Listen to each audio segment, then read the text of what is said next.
A sailor named Johnny Drake spent his days on leave on the coast of Santa Monica. He wandered the streets of the city, along the beach and the boardwalk, where the music, lights, and noise of the rides created the special atmosphere of a seaside resort. One evening, he found himself in a jazz club near the pier.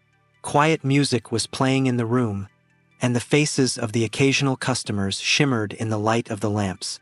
Among them, Johnny noticed a young woman. She sat alone, pensively listening to the music and occasionally watching the people around her. Johnny came closer, sat down at a neighboring table, and spent the rest of the evening with her. After the meeting at the club, Johnny began to notice this woman on the promenade more and more often. Her name was Mora. She told him that she worked at the pier where she acted as a mermaid in a street ride called Mermaid Mora. There, behind a glass aquarium, wearing a shiny, scaly costume, she portrayed a mythical sea creature, half woman, half fish. Her workplace was located inside one of the pavilions of an amusement park run by a man named Captain Murdoch.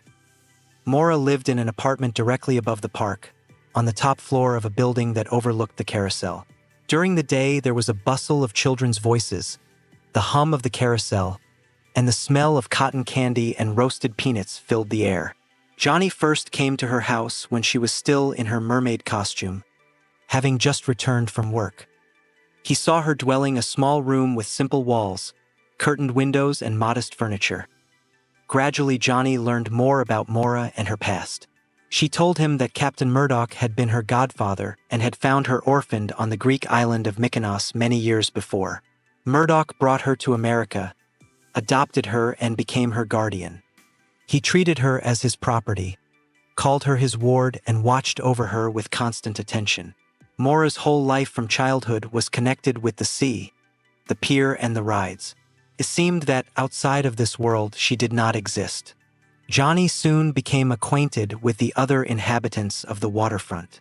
Among them was the carousel operator, a middle-aged man, and his daughter Ellen, a young, attentive girl who was distrustful of Mora and Johnny's relationship.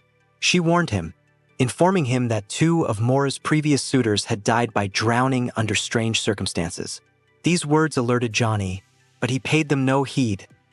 The bond between Mora and Johnny was growing stronger. They spent long walks together along the shore, sometimes going far out along the pier, watching the tides, listening to the sound of the waves. During these meetings, Mora began to tell him about her unusual faith.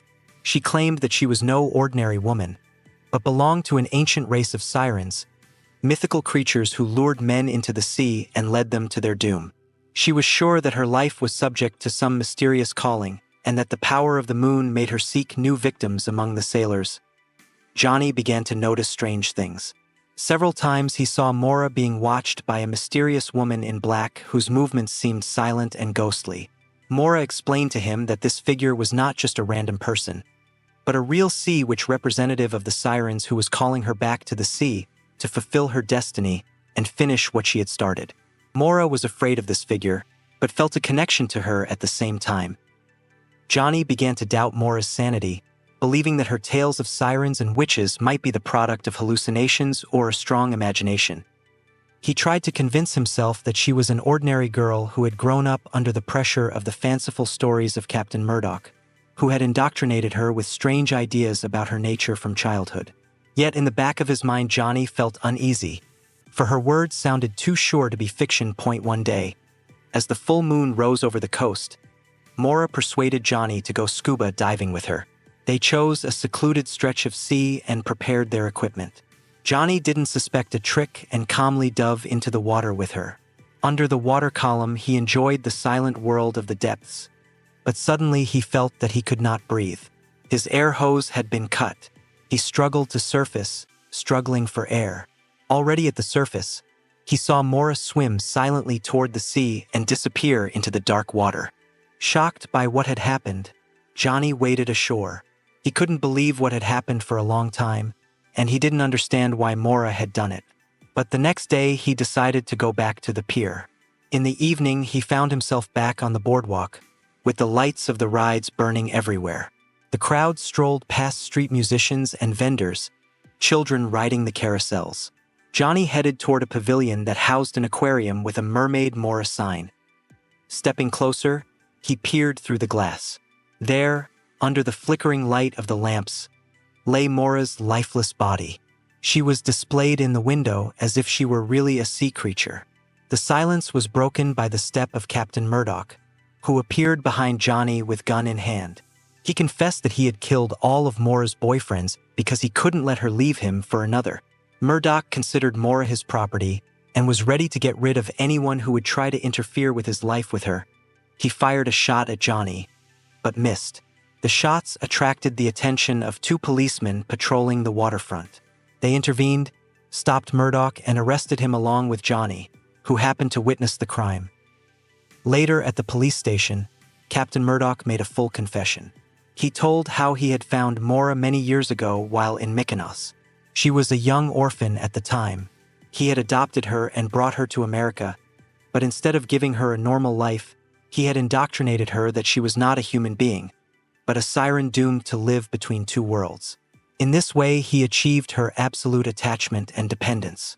Every time Mora began to fall in love with a man, he could not bear it and killed her lovers, and allowed Mora to believe that it was her supernatural nature that ruined them.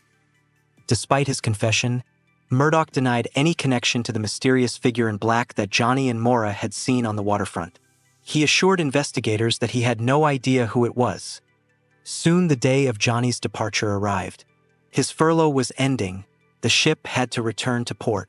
Ellen came into the police station to say goodbye to him.